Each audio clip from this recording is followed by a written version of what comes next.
from gardening at Douentza here in Ireland. And here I am in among the plants. See my glorious plant here? It's like a hair ornament on my hair, isn't it? And very Halloweeny with the orange colour.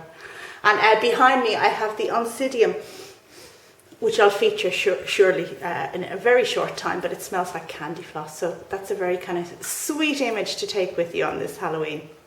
Anyway, this video is going to be about other orchids, not the Cattleyas, which I've dealt with a lot, but the other ones that are in spike at the moment.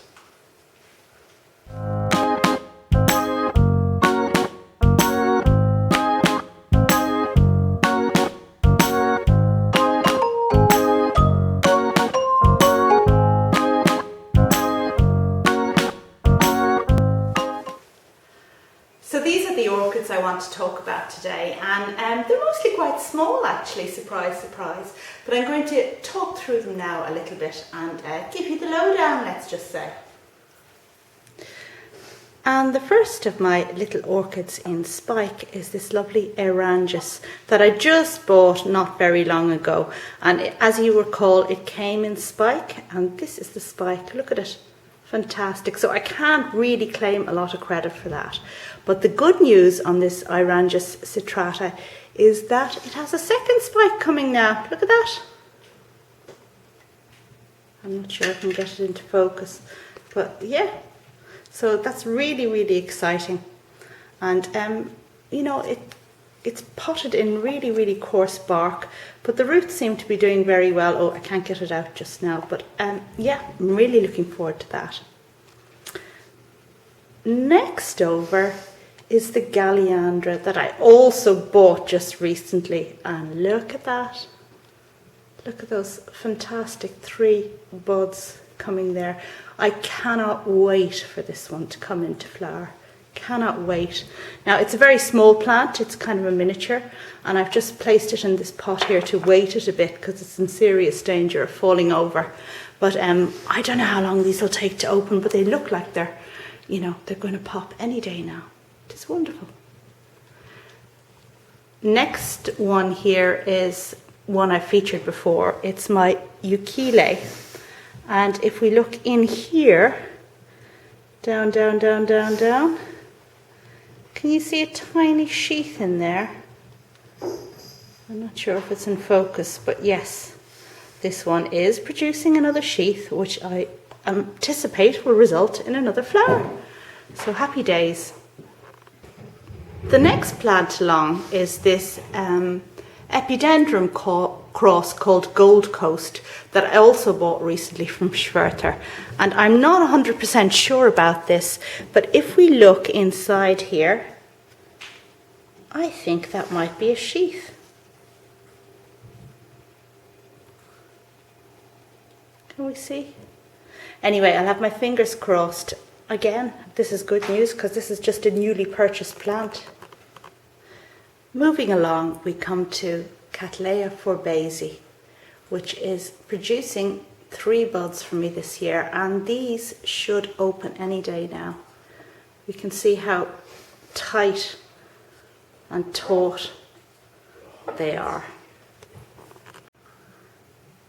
This is a lovely miniature Cattleya and a very reliable flower, and I'm sure to make a better video about it once it does open.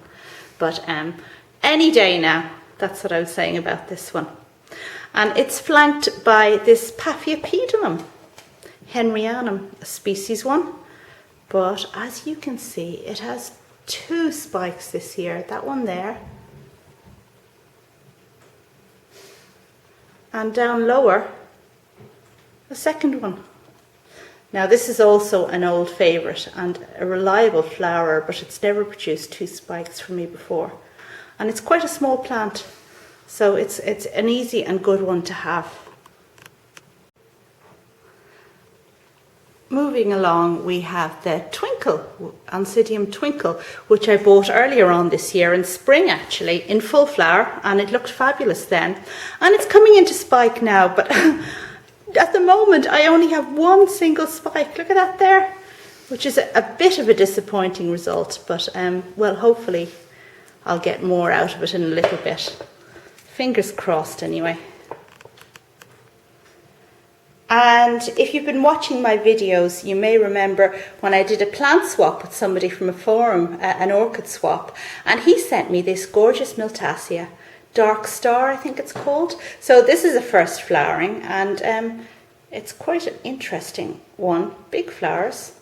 But you know, I've got the mandatory 3 buds this year. You know how in the first year after you get a plant you only ever get 3 flower buds and 3 flowers, and that's what I'm going to get this year. So there's 1, and there's a second one there, and then the third one hasn't opened yet.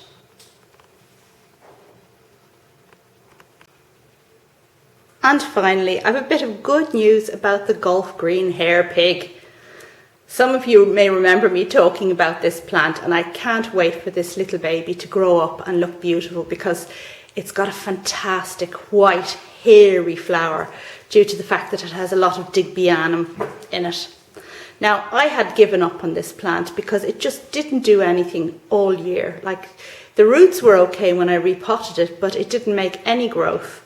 So in autumn, when I ordered new plants from Schwerter, I ordered a digbianum just to make sure that I get these flowers one way or the other. But now, look, can you see that? He must have known that I'd given up on him and decided he was going to prove me wrong, because there's new growth in autumn, just for no good reason. So that's really good news, and I'm delighted to know that this plant isn't a total waste of space, let's say, and I hope to get great things from it in the future. Okay, so these are my other flowers in spike at the moment, the things I'm waiting for, and it's kind of a daily guessing game as to which one of these is going to open first. Okay, the Miltassia is already open, but you know, out of the other ones, I wonder what you think is going to pop first. Anyway, thanks very much for watching. I hope you liked this video, and I hope you'll subscribe and check back for lots more orchid fun.